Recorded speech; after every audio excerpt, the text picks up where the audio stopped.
Hey everybody, it's CJ Fox. Welcome back to another model train review video. If you're new here, feel free to comment, like, maybe even subscribe. It'll help my channel tremendously. And tonight, or today, whenever you're watching this, I am taking a look at a Bachmann Spectrum model. Now mind you, this is an older model. It's of a Chicago Northwestern R1 class, which is a 460 10-wheeler type. And so it is in the box, so take a look around here. We got the Bachmann Industries Incorporated, based in Philadelphia. You got this right here that describes that it does have a Tsunami DCC sound decoder. Here's a little description on the box, which this is the example that has the 63-inch drivers, but I'll get to that in a moment. And same thing on the other side.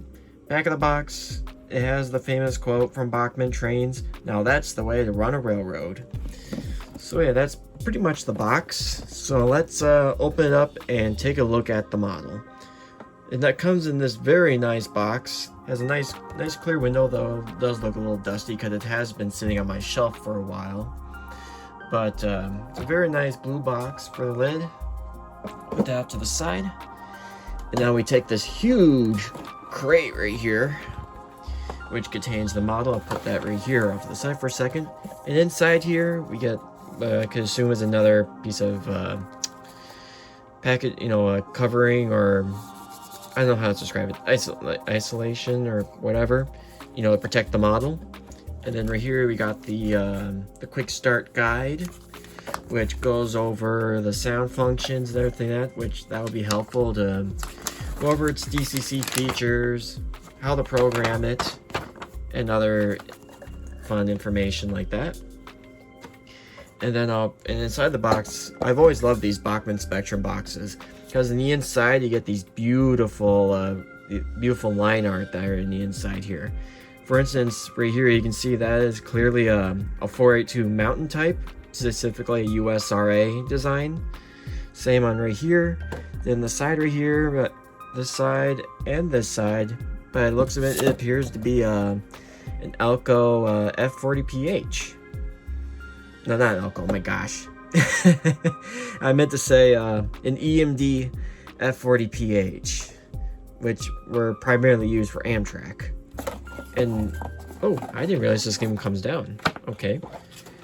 Yeah, there even appears to be a DVD of some sort, or a computer disc of some sort. So so back then when the internet was pretty much new, because if I recall, let's see here, looks like the quick guide says that it was printed in 2006. So back in 2006 when this was new, you got these computer discs right here, or CDs, and basically you put them into your computer and it will give you a digital guide on how it's basically this, but with even more information, including a technical reference and a Steam Sound user guide, which that might be helpful, but sadly my computer does not have a disk drive. Maybe I ought to invest in one. So that's all what's in the box. I gotta put this back in here too. Now I'll take the box over to the side right here, and now let's take a look at the locomotive. Sorry, I bumped the camera. Take a look at the locomotive herself. And this is specifically number 238. And let me tell you, when I get to the history part of this video, it might be a mess. But anyway, let's take a look at the model itself and go over its details. So it comes in this nice clamshell right here. Go up to the left side here, pop it open, and it opens up just like that. It's very tight. I hardly even take this out of the box. Anyhow, let's be careful here. take the model right here. It is plugged. It is looks like the last time I used it, I did leave the tethers, the tender tethers all together. And then we just get the drawbar I'll put back on. So yeah, let's center it right here. Take the clamshell out right here. And let's take a nice closer look at this model. With the model out of the box, let's go over some of its fine details. As you can see on the fireman's side, you can clearly see there's the twin air pumps, which are right here. Then you got the eccentric crank. And like I've mentioned before, this is a 10-wheeler, so if I lift it up right here, you can see it has 4 wheels on the pilot, 6 drivers. And there's one glaring thing that you might notice with this model is that this seems a little bit off. It says that, I mentioned that on the box, it said it has 63-inch drivers. However, there's something that happened to this model. You see, when I first got it, it ran for a little bit, but unfortunately the original drive gear actually stripped out. It was so worn that the worm gear that's off of a belt drive to the motor, it basically it stripped itself. The worm gear stripped the drive gear. And so what I had to do is go on Bachmann's parts catalog, and sadly they don't make the wheel sets for the 63-inch drivers. So I had to make do with their current lineup, which is the 52-inch drivers. So basically the locomotive, when they had the 60-inch drivers, it sat up a lot higher, but now it sits pretty much quite a bit lower with the 52-inch drivers. Though with these older Bachmann models, it is pretty common for the gears to either strip out or essentially crack and split, kind of like how they did, which was very prevalent in the 90s and the 80s when they made more toy-like trains, and their quality control was absolutely terrible. Even though the belt drive on this model has been fantastic, the belt has no signs of wear and tear, and even though the mechanism is kind of iffy, but I do know that, for instance, the Bachmann 280s, the consolidations that they make, those things are bulletproof reliable, and they don't have as much issues as the 10-wheelers here or any other earlier Bachmann models. But the weird thing is with the 280s that when I was searching for a replacement drivers for these, I looked at the 280s. Turns out they don't even sell those wheel sets anymore, which honestly that's kind of surprising. So hopefully Bachmann can make a new release of those. Back to this model. Now, the Chicago, St. Paul, Minnesota, and Omaha Railroad, if that's what the M stands for. I'm not sure if it's Missouri or it's Minnesota, but I think it's Missouri though. Anyhow, this railroad right here, which existed back in the 19th century, was eventually bought out by the Chicago Northwestern. And initially, number 238 here, this is kind of the history part, 238 here was built around about the mid 1900s, like 1905, 1906, according to the data that I could find. And also, some of the data that I could find that I referenced were from the BachmannTrains.com. There's a forum there, and it turns out there was a small chat that talked about these particular locomotives, about where their real-life basis is. So that's how I discovered that number 238 here was originally classified as a K1 class. However, when the Chicago Northwestern overtook the CSPM&O back then, basically they slapped their Chicago Northwestern logo on the tender and reclassified them as R1s. And those would be part of the same class, such as the famous Chicago Northwestern 1385, which, as of recently, was just returned to operation this past year. So yeah, that's kind of really all the information I could find. But I did find a photograph of this locomotive sister, number 239. I'll show it right here. As you can see, it does vary a little bit. It has almost the same tender. It does have a coal load.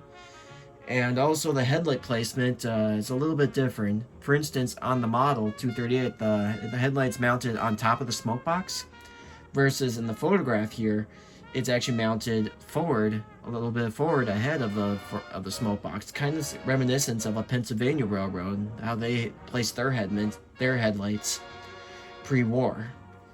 And also, I do notice that the sand dome and the steam dome are in different places. For instance, the bell should be up here, and the two domes should be in the middle right here. And of course, the whistle, where the steam generator is, that whistle should be back here. Anyhow, I talked about this side. Now let's flip the model over to the driver's side. Driver's side, I really can't find a photo if this is accurate or not, but I'm pretty sure there was like a big reservoir tank right here on some of the examples, versus just these pipes that run along the side here under the running boards. But then again, you see right here, the whistle is supposed to be back here according to the prototype. However, the safety valves and the whistle are all on the steam dome.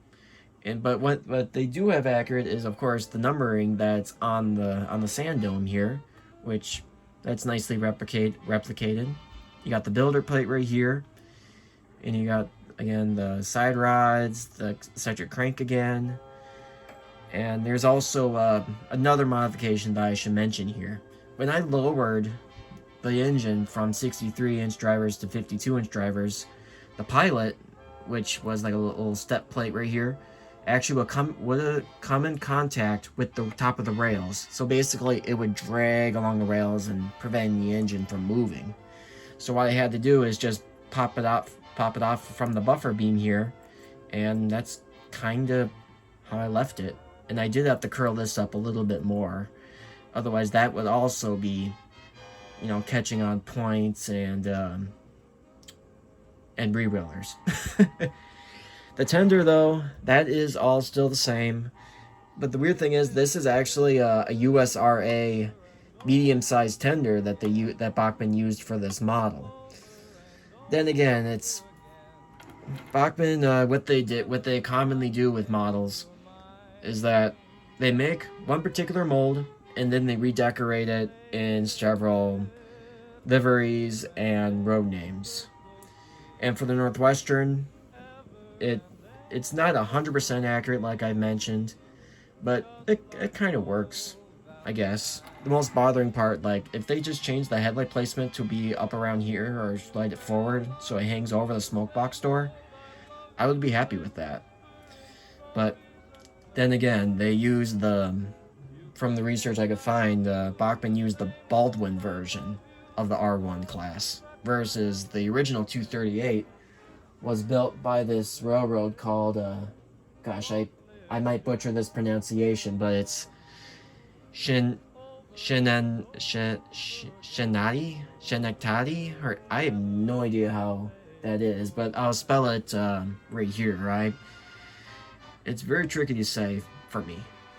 So with a little bit of its history, from what I could find, I did find some specs, and most of the specs come from when this was labeled as an R1 class. So from what I can find, let me find the right page here. Apparently the R1's class had a locomotive weight anywhere from 144,500 pounds upwards of 162,500 pounds. And those were specifically for the Stevenson powered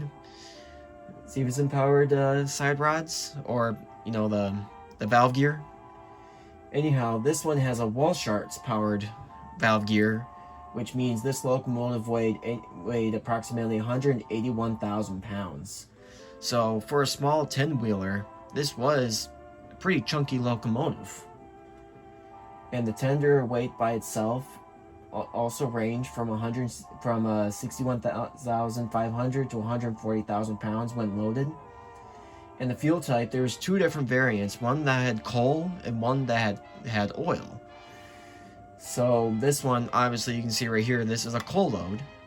So, and it turns out in real life, from the research I could find in regards to the photograph which I shown before of 239, turns out there were two 239s unless they were the same locomotive that they were rebuilt. Initially, it was a coal burner. However, some point in the 1920s, it was converted to burn oil. And that's why I can kind of differentiate between the two pictures, which right here I'll show you the oil burning version of 239. Again, it does look a bit different, but from what I could find, it was most likely it could have been just a rebuild, unless it's the same locomotive in the original coal burner. According to the Bachmann forums, it could have been scrapped and another 239 took its place. So that's kind of interesting on how that happened. Anyhow, for other detailed information, the tender can fill about 9 to 10 tons of coal or oil, and the water capacity was anywhere from 5,400 to 7,500 gallons, U.S. gallons to be exact, or about 20,000 to 28,000 liters. And the boiler diameter was 66¼ inches wide. The boiler pressure was 200 psi. The firebox was 152 square feet. And it doesn't really say other than here that doesn't say what its top speed was, but I could guess since these were used primarily for branch line work, so I figured they probably went 30 to 45 miles an hour on a good day probably. So they weren't specifically fast passenger engines or anything like that. And these locomotives were also delivered between 1901 to 1908, with 238, from what I could find, based on the Bachmann train's forum, is that its sister 237 and 239 were built both around 1905 or 1911. It's kind of vague with that information, so take it with a grain of salt. So I would say it's built likely between 1905 to 1911. So that's the best that I could find, because there's not a lot of information on specifically 238, but only thing is I could find is her sisters. And as for their service life, they, like I said, they did pull both passenger and freight trains. And it turns out there are 3 R1 classes that are preserved: number 444, 175, and what I've mentioned before, number 1385, which was restored to operation just recently. And basically that's kind of all the information that I could find. And now I will go over to my layout and show you guys how does this model run with the smaller drivers. So, alright, she's up here on the track, and to go over her sound functions, which oddly enough, there's only 8 functions on this decoder. Then again, this model is from 2006, so the functions are going to be limited. So let's turn on track power and begin. Now mind you, this locomotive is fairly quiet. Again, it's an older design, and maybe someday in the future I gotta get a Tsunami 2 decoder in here. Maybe that can improve its sounds. Anyway, F0 turns on the headlight. However, in this angle you probably can't see it that much, but unlike the newer 10-wheelers, those have LEDs inside the actual headlight housing. However, since this is an older model, this has the light piping, which makes it a lot dimmer. Alright, F1 is the bell. And I believe there is a selection of different bells that you can have if you program it correctly. F2 is the whistle, or long whistle more or less.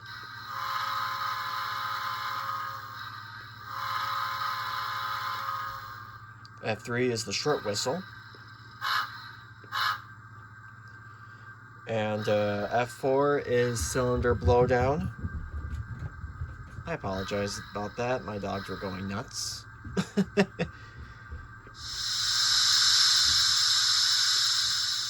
So yeah, it's the cylinder blowdown. Then F5 is the dynamo.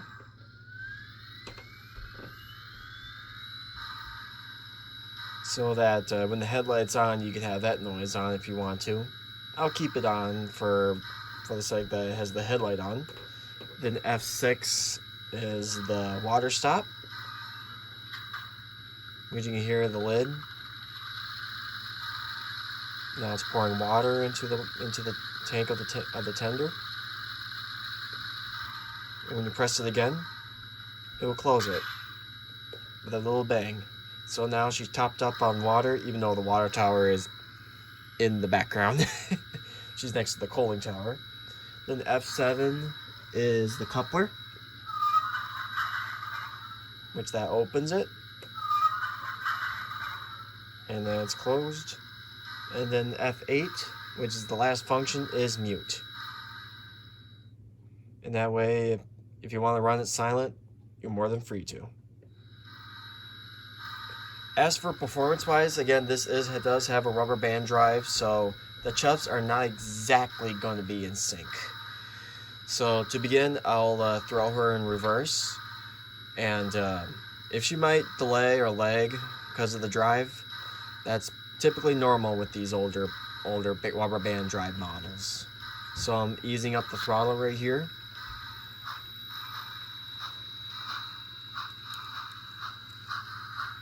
Yeah, she's not the most smooth runner.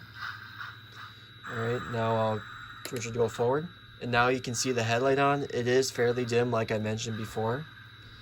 Let's move her a little bit forward. Yeah, there's probably dirty track right there. Stuff happens like this. There we go. It happened again.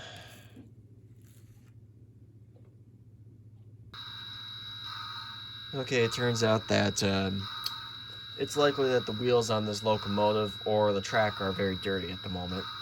So anyway, let's go back to moving her a little bit forward. Yeah, the chuffs are, when you go faster, the chuffs do appear to be more in sync, but usually it's those slower speeds that really make the model lurch here and there, and it's rather inconsistent. But with the old drivers, with the old 63-inch drivers, she used to go a lot faster, but now that she has smaller drivers, she doesn't go as fast, but with smaller drivers usually means that she has better traction adhesion, so she can pull more. So I guess that's a bonus in my book. So let's go back her up to a train, and I'll get some nice shots around my layout, which there has been a few changes. Most notably, if you notice in the background, since my last model train review, I do have a big old roundhouse and a workshop now. So let's hook up to some coaches, and I'll give you some nice shots of my layout.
So yeah, that pretty much concludes this review of Bachmann Spectrum's 10-wheeler, to be exact, or Baldwin 10-wheeler, even though it's that other manufacturer. Anyhow, as you see around the layout, once it's at a consistent speed, it runs pretty much fantastic. And like I mentioned with the smaller drivers, I can hold way more than the 63-inch drivers ever could. Even though it does sacrifice speed, but I'm glad that I can pull a lot more. And overall, it's been a pretty good model since I did the fix and the conversion. And hopefully you guys have a Merry Christmas since it's nearly Christmas time. Oh, and also I want to make a big thanks that I have recently just passed 1,000 subscribers on my YouTube channel.